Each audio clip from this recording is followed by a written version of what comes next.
Allahu Akbar, Orang yang banyak ujiannya di dunia ternyata mendapatkan derajat tinggi di sisi Allah Subhanahu wa taala. Ujian itu macam-macam. Bahkan kalau kita melihat, nanti ada hadisnya, di dalam hadis yang diuraikan oleh Nabi sallallahu alaihi wasallam,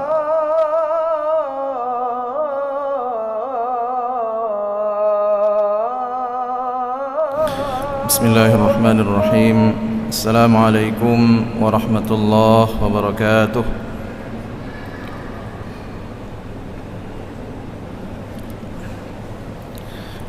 Alhamdulillahi rabbil alamin. Wassalatu wassalamu ala al-mab'uuth rahmatan lil alamin, Sayyidina wa maulana Muhammadin wa ala alihi wa sahbihi ajma'in. Subhanaka la ilma lana illa ma 'allamtana innaka antal alimul hakim. Allahumma 'allimna ma yanfa'una wanfa'na bima 'allamtana wa zidna 'ilma. Allahumma ij'alna minal ladzina yastami'una al-qawla fayattabi'una ahsanah. Ulaika alladzina hadallahu wa ulaika hum ulul albab. Hadirin wal hadirat, kaum muslimin dan muslimat sidang jamaah salat maghrib yang dirahmati Allah Subhanahu wa taala. Marilah senantiasa kita memanjatkan puji dan syukur kepada Allah Subhanahu wa taala atas berbagai limpahan rahmat karunia yang tak terhingga kepada kita semua. Alhamdulillah, pada hari ini kita dapat menunaikan ibadah salat maghrib secara berjamaah setelah seharian penuh kita beraktivitas, melakukan berbagai pekerjaan. Mudah-mudahan Allah memberikan keberkahan pada kita, pekerjaan kita, umur kita, keluarga kita, dan diberikan istiqamah di dalam amal kita. Dan berbahagia malam ini seperti biasa, saya sebagai pengganti, di mana saat ini guru kita sedang berada di luar daerah, yaitu Profesor Azman Ismail. Oleh karena itu, sambil kita menunggu tibanya pelaksanaan ibadah salat Isya, kami akan menyampaikan beberapa hadis Rasulullah sallallahu alaihi wasallam yang berkaitan tentang derajat orang yang diberikan atau yang mendapatkan musibah di dalam kehidupan. Dan berbahagia, berdasarkan hadis-hadis Nabi sallallahu alaihi wasallam, Nabi menggambarkan nantinya di akhirat ada paling tidak tiga golongan manusia dalam kaitannya ketika dia ditampakkan kebaikan-kebaikan oleh Allah. Yang pertama adalah orang yang mendapatkan kebaikan atau mendapatkan ganjaran dari amal saleh yang dia perbuat di dunia sesuai dengan apa yang dia perbuat, sesuai dengan apa yang dia buat di dunia. Kemudian golongan kedua dan berbahagia, ada manusia yang mendapatkan pahala atau kebaikan dari amal salihnya melampaui amalnya di dunia. Bahkan orang ini terheran-heran nanti ketika ditampakkan amalan atau kebaikan oleh Allah Subhanahu wa taala di akhirat, dia terheran-heran. Kenapa demikian? Karena dia tidak pernah atau amal saleh yang ia lakukan di dunia tidak setimpal dengan balasan yang begitu besar diberikan oleh Allah Subhanahu wa taala. Itu yang kedua. Kemudian yang ketiga, hadirin berbahagia, ada manusia yang dulunya banyak kebaikannya, banyak sekali kebaikannya, kebaikan yang dia lakukan di dunia banyak sekali, baik itu yang berkaitan dengan ibadah seperti sholat, puasa, zakat dan sebagainya, dan kebaikan-kebaikan yang lain, amal saleh yang lain. Tetapi yang tidak berbahagia, orang ini nantinya tidak mendapatkan apa-apa, tidak mendapatkan apa-apa ketika di hadapan Allah Subhanahu wa taala. Bahkan dia harus menanggung dosa orang lain. Ya, ada yang sampai seperti itu. Bukan saja kebaikannya hilang, puasanya hilang, kebaikan daripada infaknya hilang, kebaikan daripada zakatnya hilang, semua kebaikan yang dia lakukan di dunia hilang semuanya. Bukan saja hilang, dan bahkan dia harus memikul dosa orang lain, harus memikul dosa orang lain dikarenakan beberapa perbuatan yang dia buat di dunia. Hadirin berbahagia, manusia pertama seperti yang kami sampaikan tadi adalah yang mendapatkan balasan setimpal dengan yang ia dapatkan. Kebaikan yang dia buat, nanti kebaikannya atau pahalanya sama sebagaimana yang dia lakukan di dunia. Seperti misalnya ada firman Allah Subhanahu wa taala, "Faman ya'mal mithqala dzarratin khairan yarah." Artinya tidak ada satupun kebaikan yang luput dari catatan Allah Subhanahu wa taala. Semua kecil besarnya sebuah amal saleh tetap dicatat oleh Allah Subhanahu wa taala. Ini orang ini mendapatkan persis seperti apa yang dia lakukan di dunia. Tapi yang menariknya, hadirin berbahagia, manusia kedua ini kebaikannya sedikit, amal salehnya sedikit, tapi pahalanya besar sekali. Siapa mereka? Mereka itu adalah orang yang banyak ujiannya ketika di dunia. Nah, itu dia. Orang yang banyak ujiannya di dunia ternyata mendapatkan derajat tinggi di sisi Allah Subhanahu wa taala. Ujian itu macam-macam. Bahkan kalau kita melihat, nanti ada hadisnya, di dalam hadis yang diuraikan oleh Nabi sallallahu alaihi wasallam, ternyata hadirin berbahagia, yang menjadi sumber kebaikan bagi seorang manusia terkait dengan cobaan itu bukan saja cobaan yang besar. Apa cobaan besar? Sakit misalnya. Ada orang diuji dengan penyakit sampai bertahun-tahun, bahkan puluhan tahun. Ada orang yang uji seperti itu. Bahkan ada orang yang diuji dengan cacat misalnya, cacat seumur hidup. Itu bukan cobaan main-main itu. Ya, puluhan tahun dia harus menanggung fisiknya yang cacat misalnya. Jadi yang diuraikan oleh Nabi sallallahu alaihi wasallam, termasuk di dalam cobaan yang dituliskan kebaikannya oleh Allah, baik itu ujian besar maupun ujian kecil. Ada sebuah hadis dari Nabi sallallahu alaihi wasallam yang diriwayatkan oleh Anas ibnu Malik, seorang sahabat. Kata Anas bin Malik radhiyallahu anhu, anna an-nabiy sallallahu alaihi wasallam qala, bahwasanya Nabi sallallahu alaihi wasallam bersabda,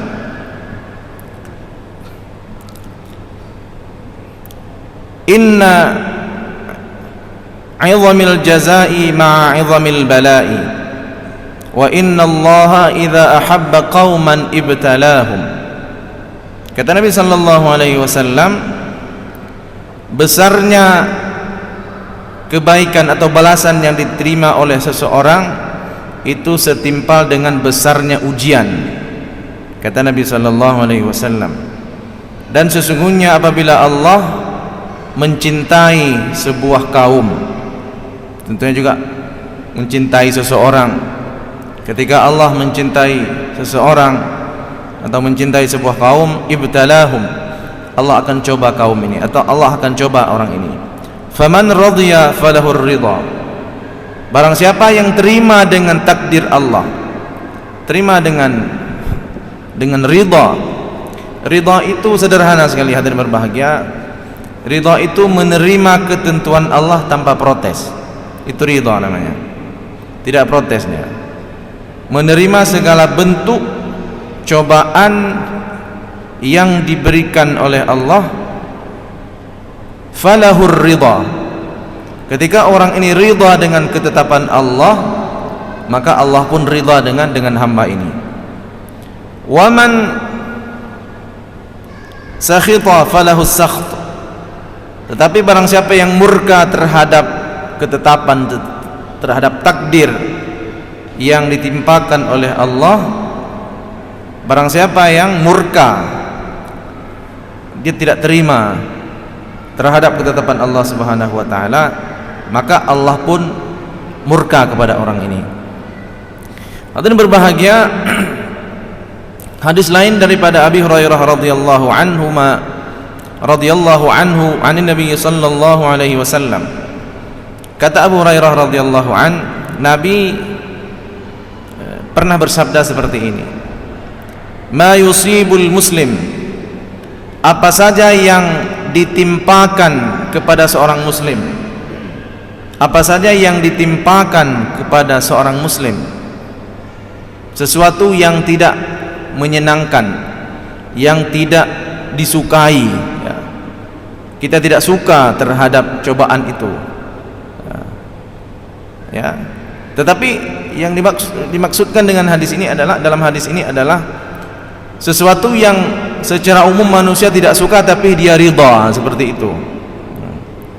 Ma yusibul muslim min nasabin, apa saja yang ditimpakan kepada seorang muslim, baik itu dari kepenatan.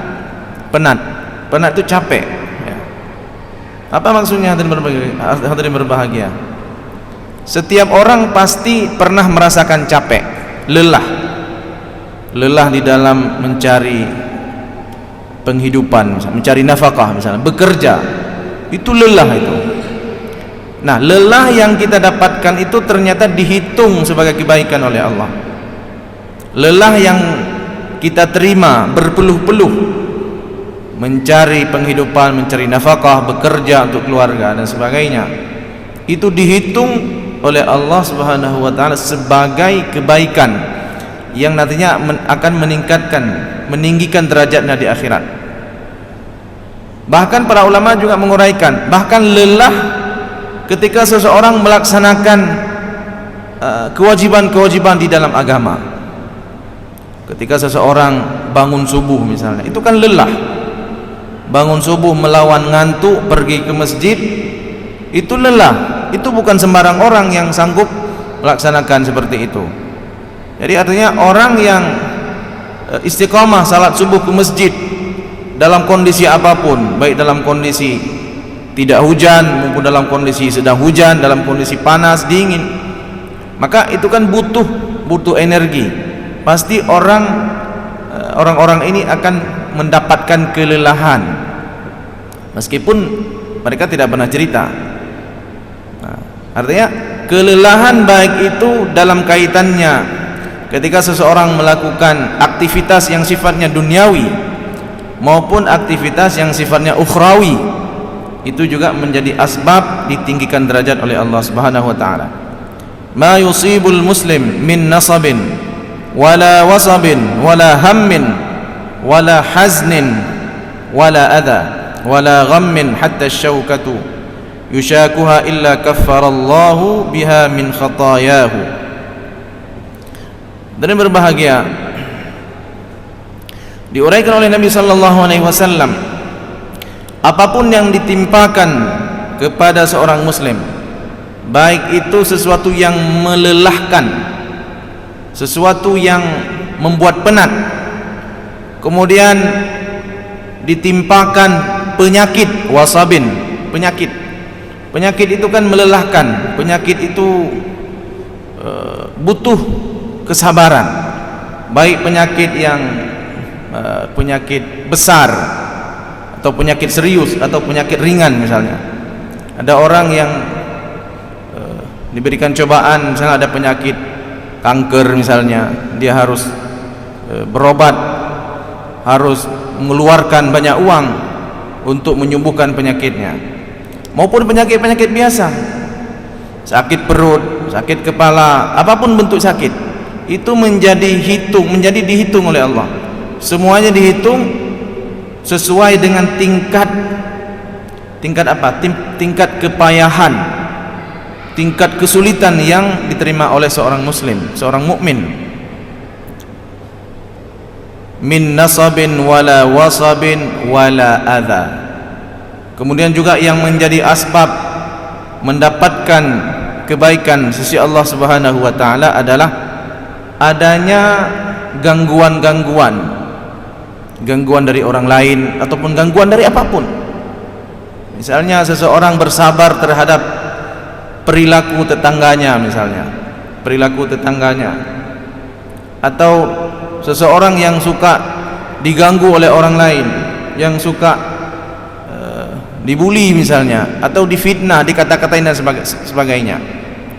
Artinya sesuatu yang menyakitkan, baik itu fisiknya maupun psikisnya. Ini bentuk adza namanya. Kadang-kala ada orang yang hadirin berbahagia memang tertekan secara mental karena tekanan-tekanan dari orang lain. Dia tertekan secara mental akibat perilaku orang lain misalnya. Maka ini juga termasuk ke dalam jenis ujian dari Allah Subhanahu wa taala yang dihitung kebaikannya oleh Allah. Kemudian disebutkan lagi oleh Nabi sallallahu alaihi wasallam dalam lanjutan hadis ini,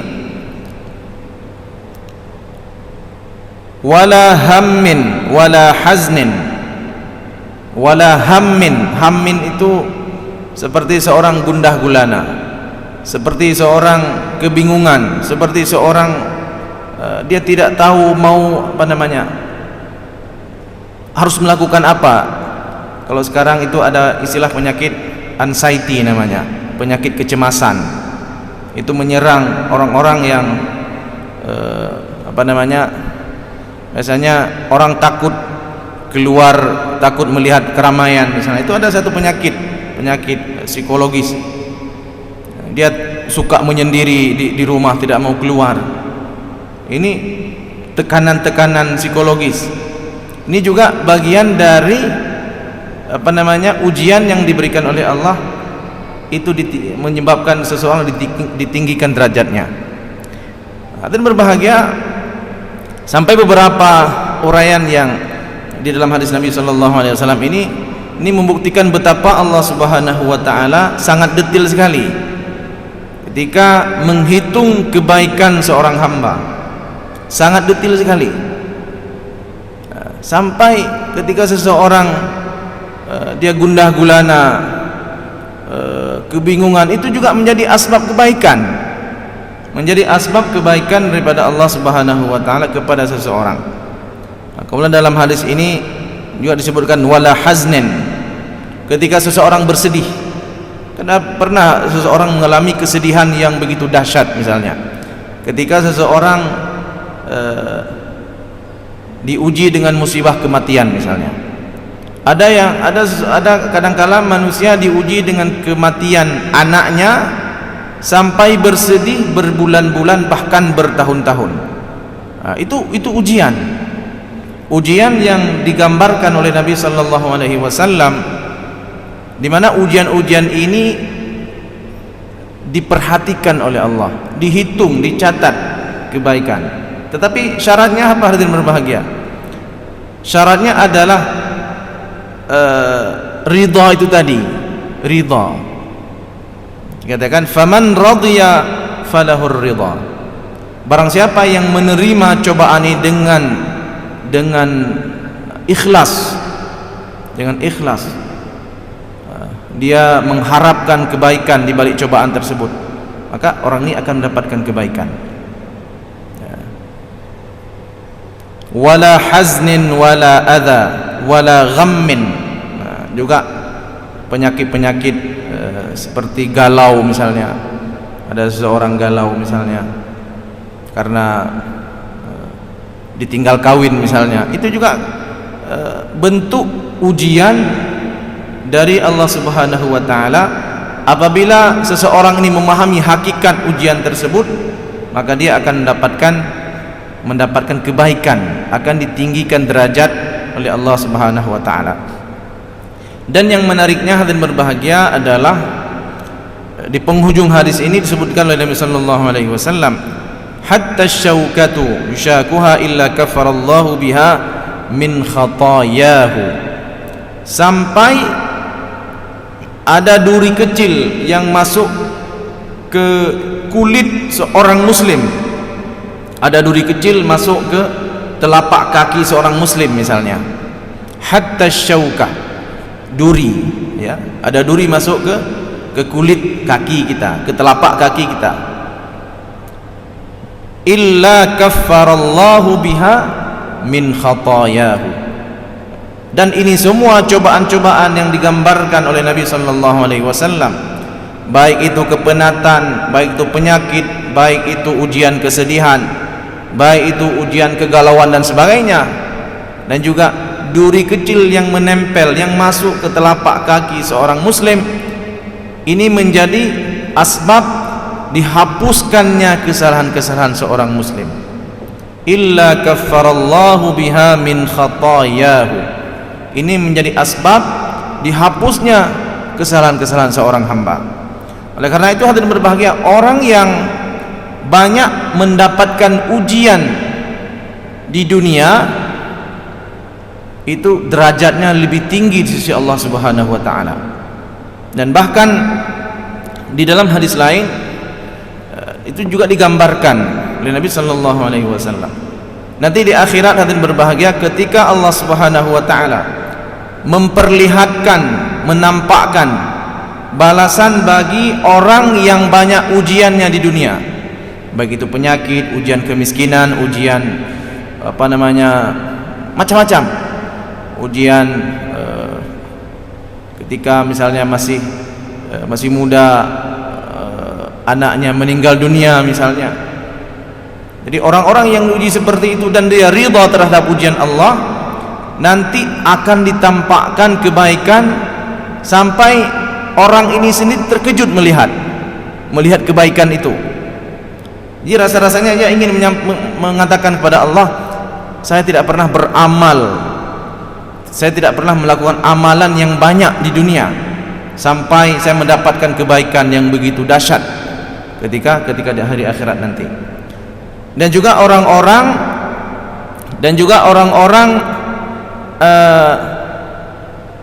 yang melihat orang ini hadirin berbahagia, orang-orang yang melihat orang ini mendapatkan kebaikan juga menjadi iri. Apa yang mereka katakan? Kenapa saya dulu di dunia tidak dicoba, tidak diberikan penyakit seperti orang ini? Sehingga digambarkan dalam hadis Nabi sallallahu alaihi wasallam dari Jabir radhiyallahu anhu, qala Rasulullah sallallahu alaihi wasallam, yawaddu ahlul afiyati yaumal qiyamati hina yu'ta ahlal bala'i as-sawaba law anna juludahum kanat quridat fid dunya bil maqarid. Kata orang-orang yang dulu di dunia tidak pernah dicoba, kita hidupnya selama hidup tidak pernah mendapatkan cobaan apa-apa, kita tidak pernah merasakan bagaimana lapar itu, bagaimana tidak pernah merasakan sakit seperti orang-orang sakit, seperti orang-orang terbaring di rumah sakit sana, itu bagaimana? Nanti di hari akhirat akan mengatakan di hadapan Allah, ya Allah, kenapa saya di dunia tidak dicoba seperti si fulan itu? Yawaddu ahlul afiyati yaumal qiyamah. Mereka itu berangan-angan, orang-orang yang sehat afiat, tidak pernah mendapatkan cobaan, berangan-angan dikembalikan ke dunia, lalu "Lau anna juludahum quridat bil maqarid." Sampai mereka itu minta kepada Allah, kalau dikembalikan ke dunia, agar supaya kulit-kulit mereka itu disayat-sayat. Untuk apa? Untuk merasakan penderitaan. Quridat bil maqarid, disayat-sayat, sehingga ketika disayat itu orang ini akan mendapatkan atau akan merasakan sakit yang luar biasa. Untuk apa? Untuk mendapatkan kebaikan, untuk dihapuskan kesalahan-kesalahannya oleh Allah, dan untuk ditinggikan derajatnya oleh Allah Subhanahu wa taala ketika dia melihat balasan yang begitu besar. Makanya hadirin berbahagia, orang yang banyak mendapatkan cobaan di dunia, apabila dia bersabar, apabila dia ridha terhadap ketentuan Allah, maka yakinlah bahwa nanti orang ini akan mendapatkan derajat yang luar biasa, bahkan melampaui orang sehat di dunia. Meskipun mereka itu secara amalan lebih banyak orang-orang sehat, lebih banyak orang sehat amalannya di dunia, tetapi karena kesabaran, karena ridha terhadap ketentuan Allah, maka orang ini mendapatkan derajat yang tinggi di sisi Allah Subhanahu wa ta'ala. Dan berbahagia, barangkali inilah yang dapat kami sampaikan. Sebentar lagi kita akan memasuki waktu Isya. Mudah-mudahan memberikan manfaat pada kita semua. Qulu qawli hadza wa astaghfirullah li wa lakum. Wassalamualaikum warahmatullahi wabarakatuh. Anta imamul hadra sultanuhal ghaibi أيها النبي الله والكوكب